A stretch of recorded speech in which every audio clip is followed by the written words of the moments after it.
the things that we should fix is the fact that ARIN still requires a need-based verification before approving a transfer.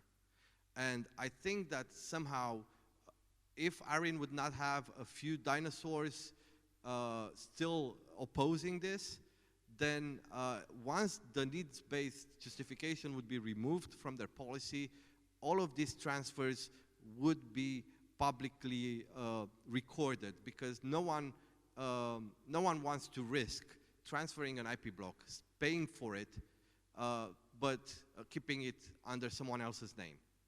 That's the first thing. And the second thing that I think we should fix is the anti-flip policy. Right now, APNIC and ARIN both have a 1-year anti-flip policy, while the RIPE NCC has a 2 years anti-flip policy. And I don't know, call me an idealist, but I prefer to have similar policies in all of the regions, as similar as possible, as homogeneous as possible. So I think another thing that we should try to look at and see if it needs fixing is maybe changing the anti-flip policy in the RIPE region to be also 1 year.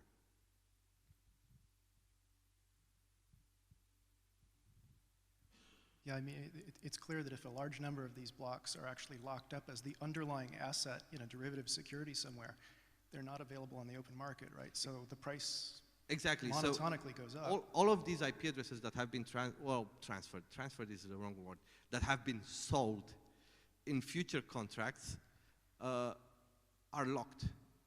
And the receiving party may decide to either sell them further or keep them for themselves. But all of these that are in a kind of an underground economy, indeed, are not available for the market either. Very interesting. Yes, one more. Am I on? Yes. So I'm going to change my hat here and put on my ARIN Board of Trustees hat. And you were suggesting a change of from dinosaurs to mammals at ARIN, or some sort of. The answer I know, because it's been smashed into my head by John Curran, is that ARIN policy is made from the base up, and the consensus processes are followed. It would be interesting to find out your views of how an ARIN policy could change, other than by changing the electorate and or the people elected to the advisory council, which actually does all this technical policy. I sit on the Board of Trustees, and so I observe from a great height, and I have to accept what they decide, and we put a stamp on it. But it would be interesting to hear your views on how ARIN's policies could be made more suitable to your desires. So, thank you.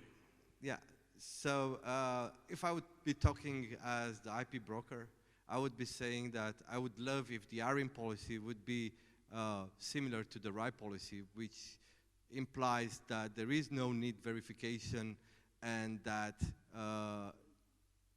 the transfer is only recorded by ARIN. That one.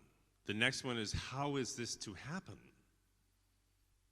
I mean, short, sharp bait of executions, murders, changes of the electorate, changes of those elected. I mean, how would one go about this if ARIN, and I have observed it, well, that ARIN is some kind of democracy, and it's, you got to change the Democrats, or you got to change the minds of the Democrats. All right, so the electorate is anyone, right? Anyone can participate in the ARIN policy, just like anyone can participate in the RIPE policies. Well, actually, I think you have to be qualified as an owner of IP resources to be actually an electorate, an elector. I doubt it. I can voice my opinion on the ARIN mailing list. You can and voice my word has to be equal to the word of someone that has a /8. I believe that the rules specify that you actually have to own resources to be an elector. Anyone can participate in the policy formation, but who gets to be on the board of the advisory council? All right. So you're so talking anyone about can participate. It's a wonderful semblance of anyone can have an opinion, but only those with addresses may actually vote. So maybe I'm wrong, but as far as I know, ARIN policies are developed